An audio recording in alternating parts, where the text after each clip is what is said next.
Halo, assalamualaikum.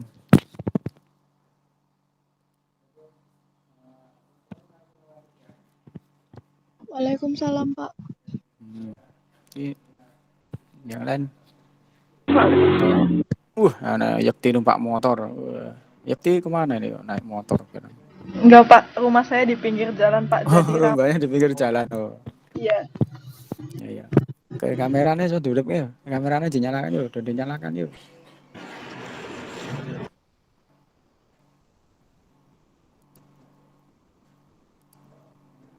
Yo kameranya duduk ke Ali, Rizky Saputra, Agung, Ramadhani, Arlita, Tegar, Yakti, Bella, Alif, Izatul, Labib, Ainun, Wahyu, Ilham, Wibowo, Muhammad Ainur, Winda.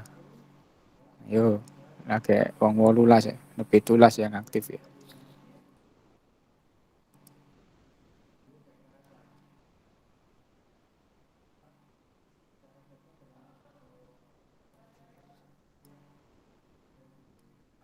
Ya ini mesti dorong atis kok, dorong gelem urip ke kamera dorong atis.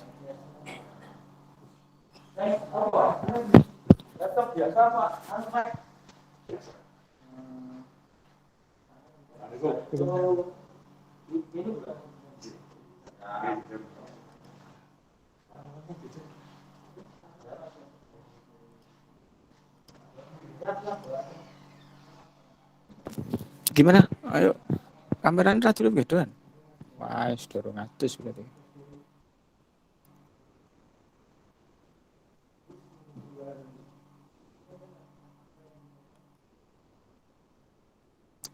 Ya, hari ini kita diskusi aja yuk. Ya cepat kameranya urip ya diskusi. Kalau ada yang mau disampaikan. Ya, UTS-nya minggu apa depan, Pak. yang UTS-nya UTS minggu yang itu depan ya, yang atau pemadatan ya, yang dipadatkan itu ya. Kalau inovasi itu belum ya, inovasi belum ya. Inovasi nanti berjalan terus. Nanti bisa digunakan inovasi itu untuk bimbingan ya pada waktu nanti sudah magang, nanti bisa kita untuk diskusi untuk magang ya, laporan magang.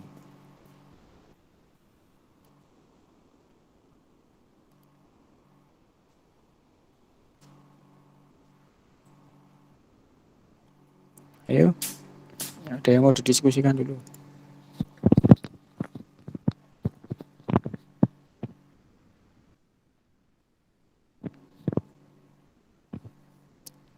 Rizky, Agung Setiadi, Bella, Arlita, Ainun, Winda. Tuh, udah mau apa ya? Ini agak dua turu apa sih ini?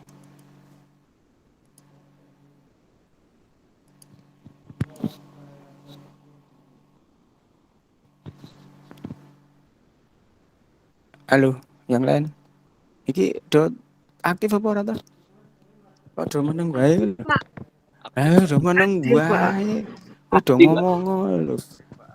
Ngomong wewe ana kaya do ngomong do uripno kameramu lho kok durung atus apa piye. Belum. Wes.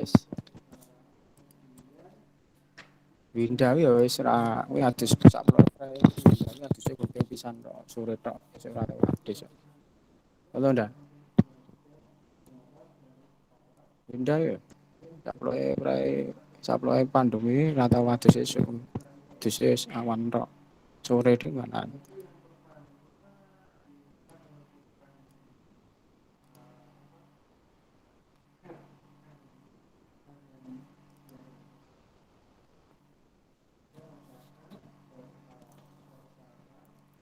Oke, inovasi dan perilaku inovatif ya. Jadi inovasi itu apa dan bagaimana cara berperilaku yang inovatif. Itu pertama kali dikemukakan oleh Schumpeter ya pada tahun 34. Ya, inovasi itu kan kemarin juga sudah pernah disampaikan ya, inovasi itu kan mengkreasikan dan mengimplementasikan ya, sesuatu sesuatu itu menjadi satu kombinasi baru ya. Bisa mengkreasikan kemudian setelah dikreasikan dan diimplementasikan ya, sesuatu itu menjadi satu kombinasi ya. Jadi kombinasi sehingga menjadi sesuatu yang baru, yaitu bisa disebut dengan inovasi. Yang istilah baru ya, itu bukan berarti original tetapi lebih bukan original tapi kebaruan ya, ada lebih ke newness atau kebaruannya, ada nilai, ada sesuatu yang baru di sana ya, ada sesuatu yang baru di sana, itu inovasi. Nah, kebaruan itu terkait apa ya, kebaruan. Yang pertama dimensi ruang, artinya suatu produk atau jasa. Jadi yang dibuat inovasi itu ya bukan hanya produk barang saja, tapi bisa saja jasa pelayanan ya, jasa atau pelayanan. Nah, itu bisa dibuat suatu kebaruan, inovasi baru. Ya, suatu produk atau jasa dipandang sebagai sesuatu yang baru ya, di suatu tempat, namun tidak di tempat lain. Nah, ini dari dimensi ruang. Tetapi dimensi ini telah dijembatani oleh kemajuan teknologi informasi saat ini, karena sekarang kita itu bisa dengan adanya kemajuan teknologi informasi ya, dimensi ruang itu tidak lagi di kotak-kotak ya. Kita bisa saja mengakses sesuatu hal yang ada di daerah lain, di tempat lain atau bahkan di negara lain ya, dengan kemajuan teknologi informasi. Sehingga dimensi ini tidak lagi kalau dulu belum, kemajuan teknologinya belum pesat sehingga kita sulit untuk mengakses sesuatu yang berada di di daerah lain, sehingga bisa saja sesuatu yang belum ada di daerah itu dianggap dengan sesuatu yang baru ya, karena barang itu belum bisa dilihat atau belum bisa ditemukan di daerah lain, karena tergantung dimensi ruangnya ini ya, belum ada kemajuan teknologi yang belum maju saat ini. Kemudian kalau saat ini kan tidak ya, saat ini kita itu bisa akses apapun ya, di informasi apapun, atau bisa mengakses produk atau jasa layanan dimanapun ya, dalam menggunakan teknologi informasi, sehingga tidak akan ada batasan ruang ya, sehingga tidak ada batasan ruang ya. Dengan demikian keberharuan itu lebih bersifat umum ya. Artinya kita harus mencari kebaruan yang sifatnya umum. Kita bisa melihat di tempat lain, di daerah lain ya, dengan menggunakan teknologi yang saat ini. Apakah produk atau jasa yang akan kita buat inovasi ini sudah ada atau belum di daerah lain atau di negara lain ya, itu bisa dilihat dengan menggunakan teknologi, kemajuan dari teknologi informasi saat ini ya. Maka kebaruan itu relatif lebih bersifat umum gitu kan ya. Kemudian yang kedua dimensi waktu ya, waktu artinya zaman ya, kebaruan di zamannya ya.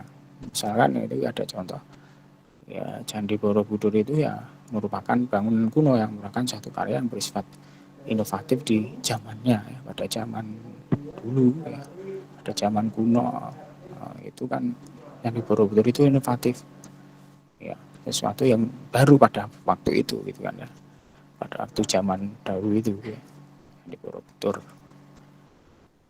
Nah, kemudian ada ini ya, teh botol ya, ini bisa dilihat dulu kemasan dari teh botol Yosro itu tahun 70 seperti ini. Kemudian dengan berkembangnya ini dulu seperti ini sudah inovatif banget gitu kan ya, pada tahun 70-an. Ya, inovatif banget, menarik banget gitu kan. Ya. Kemudian berkembang lagi ya, 72 inovatif lagi ya, dibuat lagi yang lebih menarik lagi. Ini juga pada tahun 72 juga inovatif pada zamannya ya. Kemudian 74 seperti ini. Ya. Nah, ini 74 ini. Dan seterusnya ya, sampai saat ini juga terus dikembangkan versi botol-botol teh Yosro misalkan ya. Sehingga sesuatu produk jasa itu ya pernah mengalami kebaruan itu pada zamannya ya. Suatu produk atau jasa itu yang pernah inovatif pada zamannya ya, ya. Kemudian ber apa namanya bersilihnya waktu ya, maka produk itu akan menjadi sesuatu yang bukan baru lagi ya, akan digantikan dengan model-model baru yang lainnya ya mestinya. Nah, itu adalah ya karena munculnya ide-ide kreatif, ide-ide kreasi, ide-ide inovatif itu tadi ya, sehingga membuat produk-produk terdahulu yang dulu awalnya itu juga hasil dari produk inovasi atau kreatif itu menjadi usang. Ya, itu makanya perlu setiap saat itu perlu dilakukan perubahan inovasi dan kreasi baru. Mobil misalkan juga sama kan. Ya, dulu awal mobil pertama tahun 74 itu misalkan motor tahun 70 Honda 70 itu. Nah, itu sudah bagus pada waktu itu ya. Pada zamannya itu sudah bagus kan, inovatif ya. Ya akhirnya sampai sini ya kelihatan tua usang. Ya karena apa? Karena dikembangkan terus. Nah, ada inovasi-inovasi baru, ada ide-ide baru yang muncul di sana. Mohon maaf ini. Itu ya, jadi perlu dilakukan inovasi baru.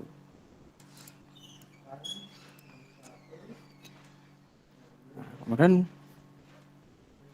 macam-macam inovasinya ya berdasarkan kecepatan perubahan inovasi oleh Scott dan Bruce pada tahun 94.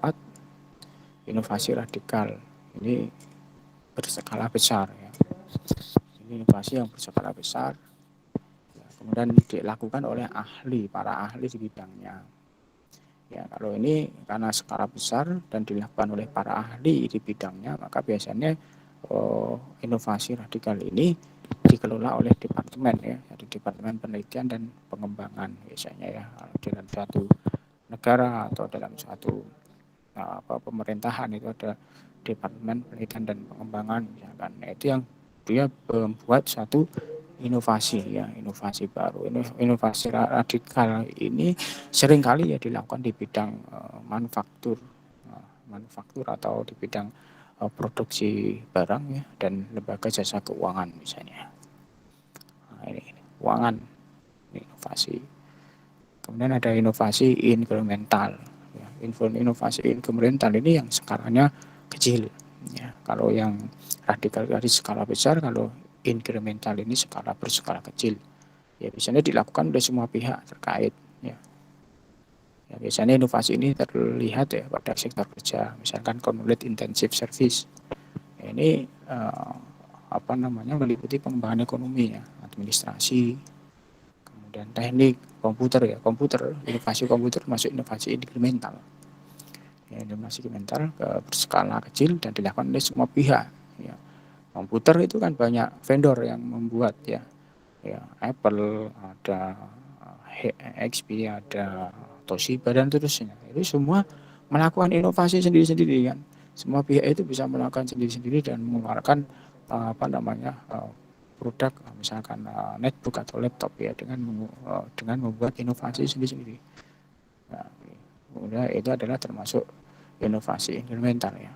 Kemudian sumber utama inovasi adalah kemampuan untuk memberikan hasil desain yang sesuai dengan pengguna layanan mereka.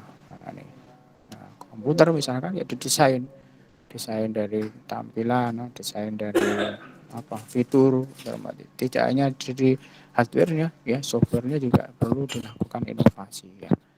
Windows sendiri itu ya, Windows dulu ada mulai dari Windows 95 misalkan, kemudian Windows 9 Windows 95, ada Windows 2000 dan seterusnya kan, Windows XP ya, Windows 7, Windows Vista dulu terus Windows 7 dan seterusnya.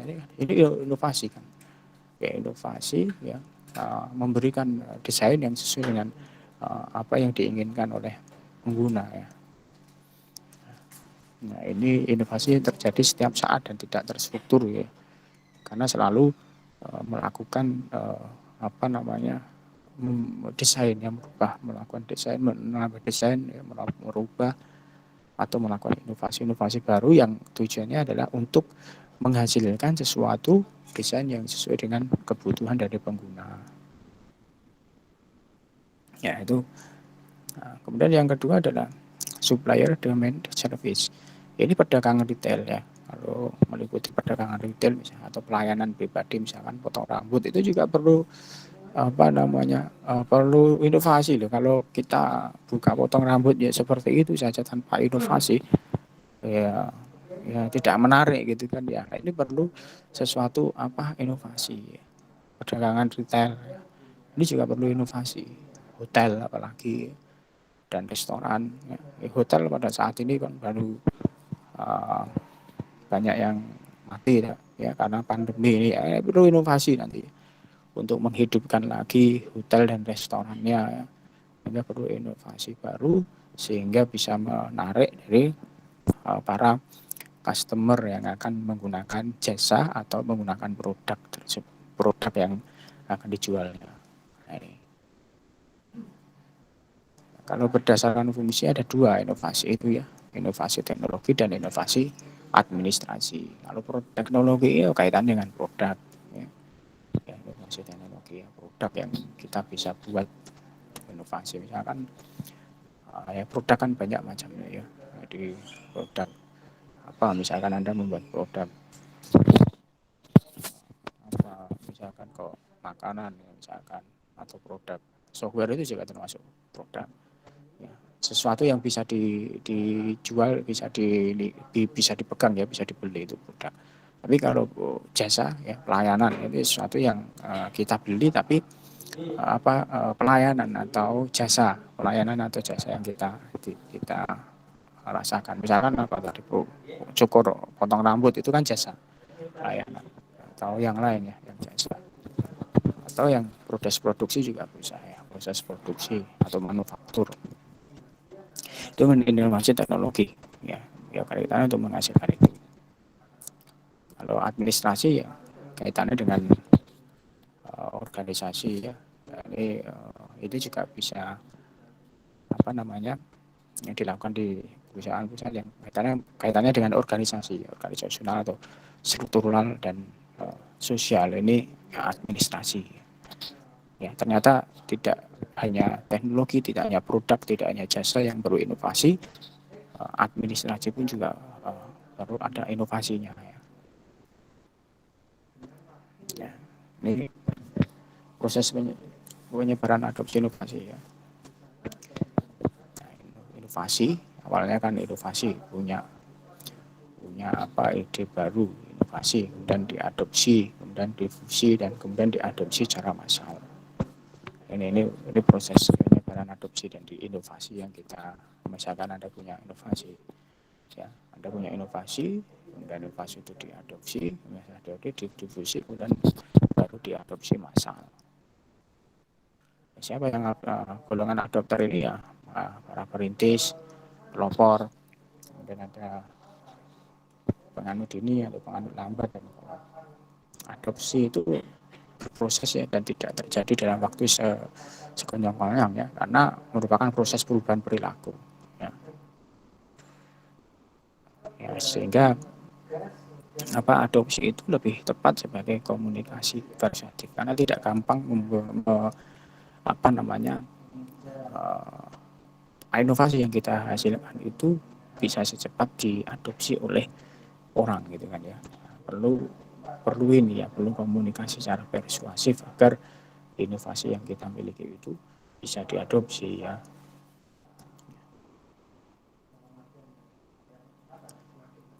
Prosesnya apa? Proses adopsi inovasi ini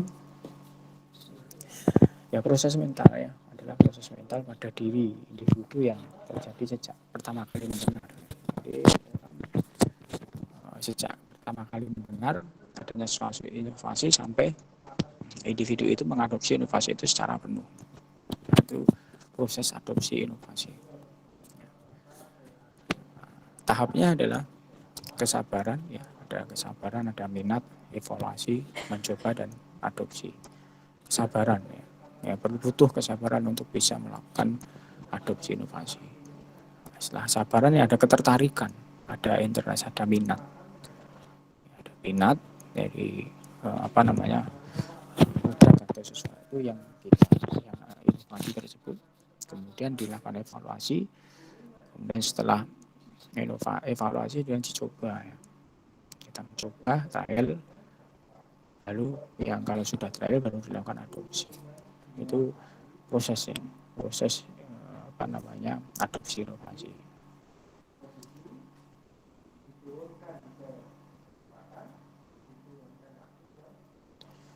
Ya, artinya kita bisa mengadopsi sesuatu ya, dengan inovasi baru ya.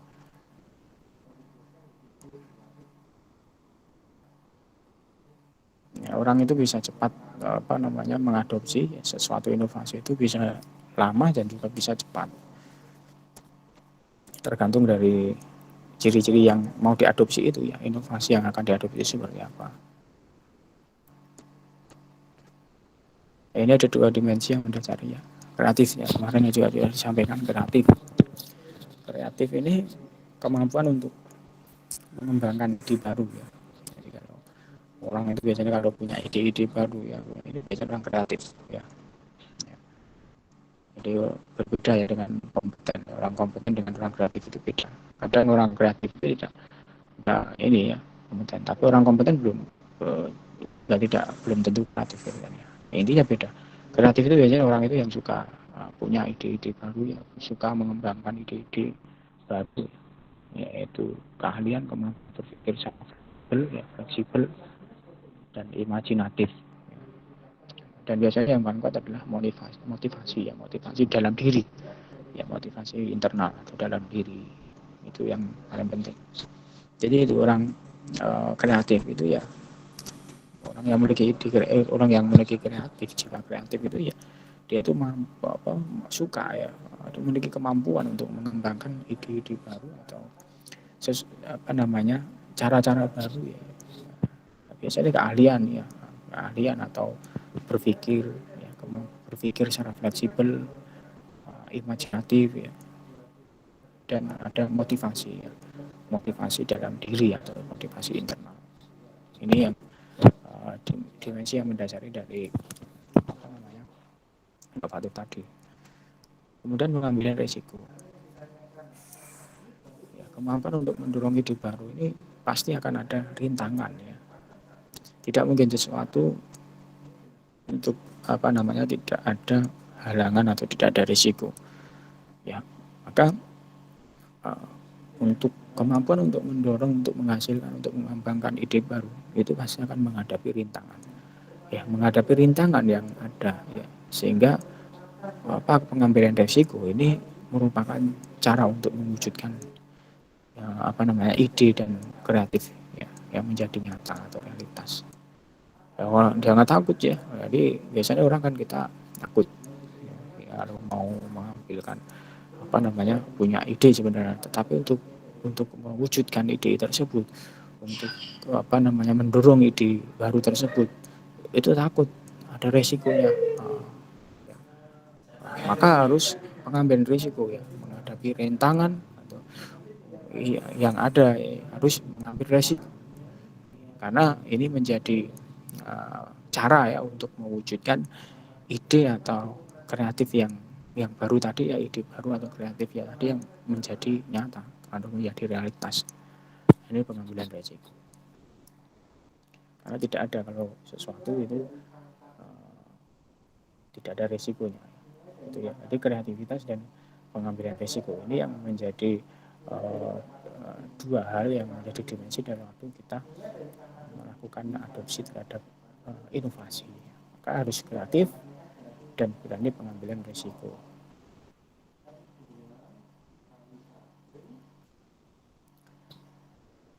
Inovasi yang sesuai dengan perilaku inovatif. Artinya tadi ada inovasi inkremental ya, inkremental karena melibatkan semua pihak. Jadi kalau inovasi radikal tadi kan skala besar ya, kalau inkremental skala kecil ya.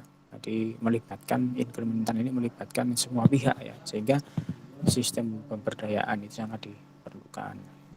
Inovasi inkremental. Kita lanjutkan yang terakhir jenis-jenis inovasi ya. Tadi sudah disampaikan ada inovasi produk, jadi bisa isinya ya, bisa produk itu bisa isinya, isi itu rasa ya.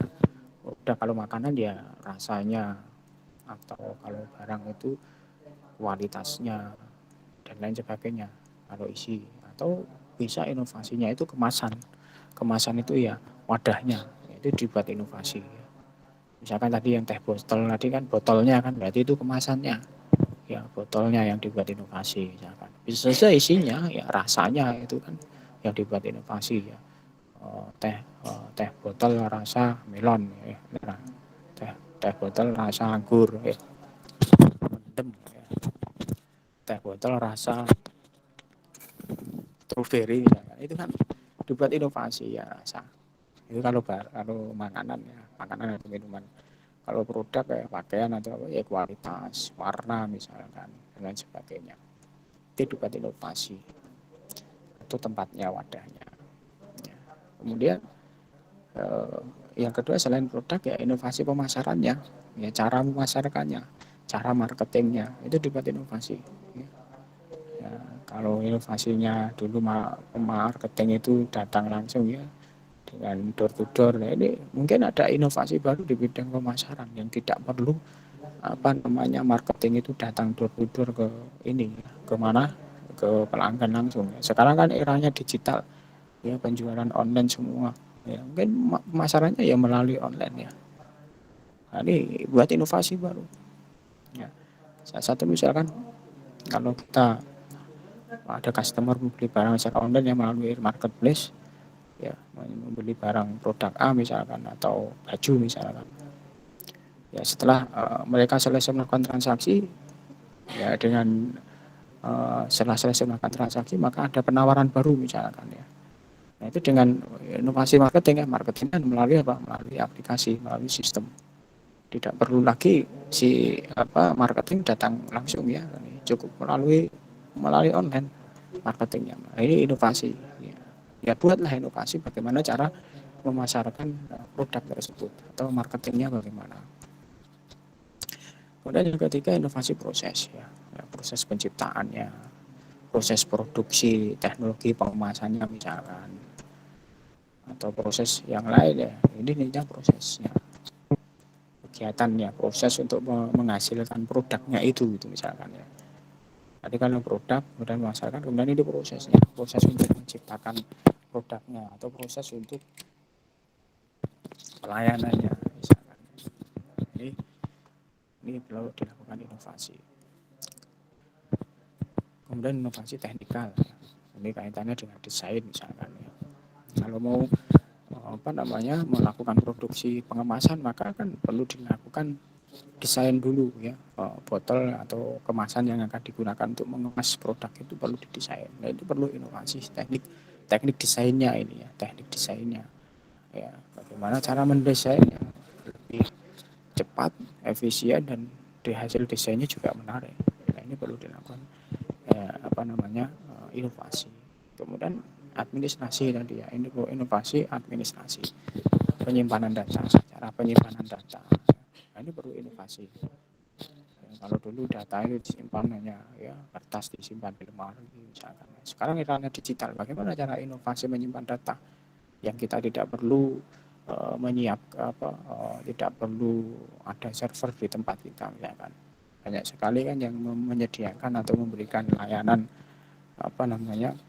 jasa penyimpanan dokumen misalkan. Nah, ini perlu inovasi bagaimana caranya agar lebih efisien di tempat kerja itu atau di kantor itu lebih efisien. Jadi tidak banyak data yang tersimpan di kantor ya, sehingga kantornya bersih, tidak perlu lagi punya server di kantor, kita sewa server juga bisa misalkan ya. Nah, ini inovasi untuk penyimpanan data administrasi misalkan. Kemudian kesimpulannya yang terakhir ya, perilaku inovatif itu semua perilaku individu itu yang diarahkan untuk menghasilkan ya dan mengimplementasikan hal-hal baru ya, hal-hal baru yang nanti bisa bermanfaat ya dalam berbagai level organisasi yang bisa terdiri dari dua dimensi tadi, kreativitas dan pengambilan resiko. dan proses inovasinya bersifat semua pihak atau incremental. Ya, jadi perilaku inovatif semua pihak, semua perilaku individu ya yang diarahkan untuk menghasilkan dan mengimplementasikan hal-hal baru yang bermanfaat dalam berbagai level organisasi. Yang terdiri dari dua dimensi tadi ya, ada kreativitas dan pengambilan risiko, dan proses inovasinya itu harus bersifat implemental. Itu kemudian ini untuk melindungi gagasan dari hasil kreativitas inovasi ya, setelah nanti kita mempunyai satu produk yang hasil inovasi atau hasil kreativitas kita, maka perlu dilindungi hasil kreativitas dan inovasi kita itu, hak kekayaan intelektual atau HQ ya. Itu tujuannya ya biar ide atau gagasan kita, hasil kreativitas kita atau inovasi kita itu tidak diakui orang lain, tidak diadopsi secara bebas oleh orang lain ya. Dianggap tahu-tahu ya kita yang punya ide, kita yang membuat ide baru itu tahu-tahu diakui oleh orang lain gitu kan ya. Makanya perlu dilindungi ide atau gagasan yang hasil dari kreativitas yang kita atau inovasi yang kita buat itu ya. Ya, lindungi ya, dengan apa? Hak cipta ya, atau hak kekayaan industri.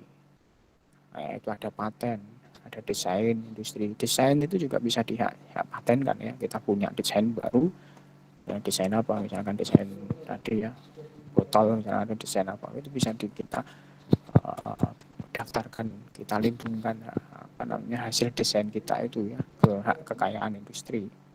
Ya itu hak paten misalkan. Atau hak merek rahasia dagang itu juga, merek itu juga dilindungi, bisa dilindungkan. Misalkan Anda bikin produk, pilih inovasi, kemudian diberi merek, ya merek itu di hak merek dan rahasia dagang itu perlu di hak paten juga boleh. Ya biar nanti tidak diadopsi oleh orang lain, merek Anda diambil oleh orang lain karena sudah di patenkan ya, atau hak kekayaan industri. Maka kan orang harus berpikir untuk mengambil nama merek itu misalkan ya.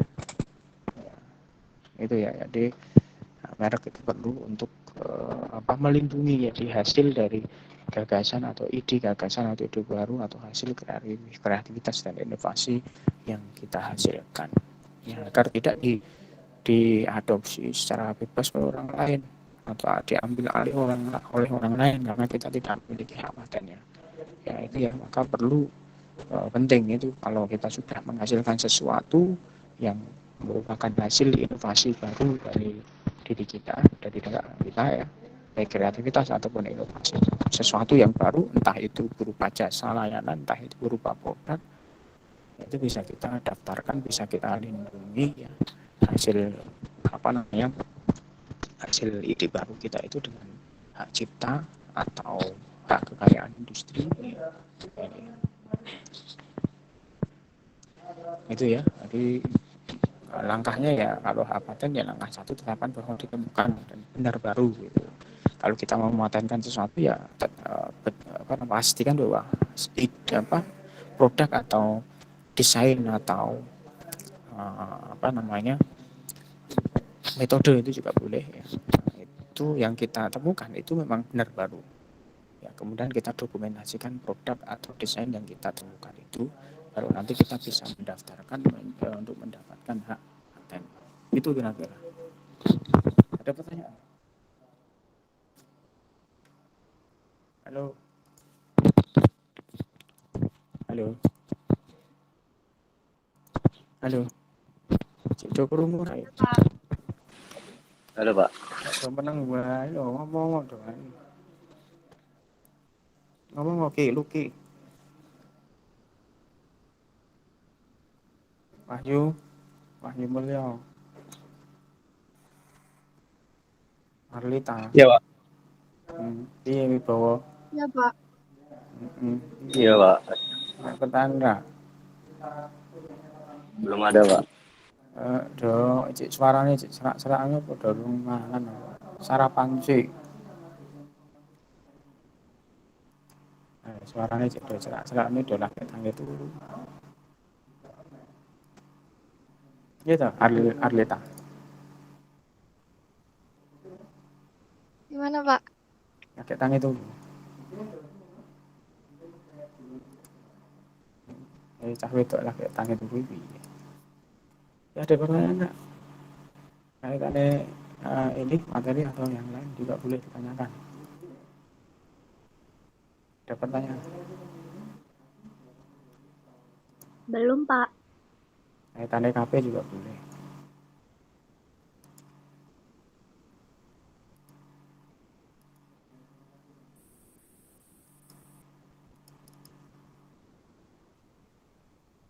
Tidak ada.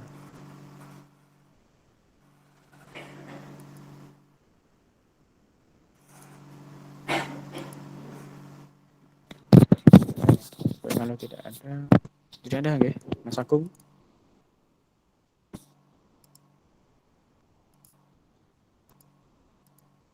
Nggak ada, Mas Agung.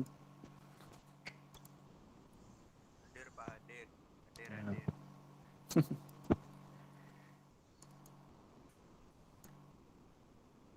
Ya, kalau tidak ada silakan kembali ke e-learning untuk melakukan presensi dan materinya juga ada di sana. Oke, gitu ya, cukup ya. Baik, Pak. Terima kasih. Ya, Baik, Pak. selamat pagi, saya Billy. Assalamualaikum warahmatullahi wabarakatuh. Waalaikumsalam Assalamualaikum warahmatullahi wabarakatuh. Terima kasih, Pak.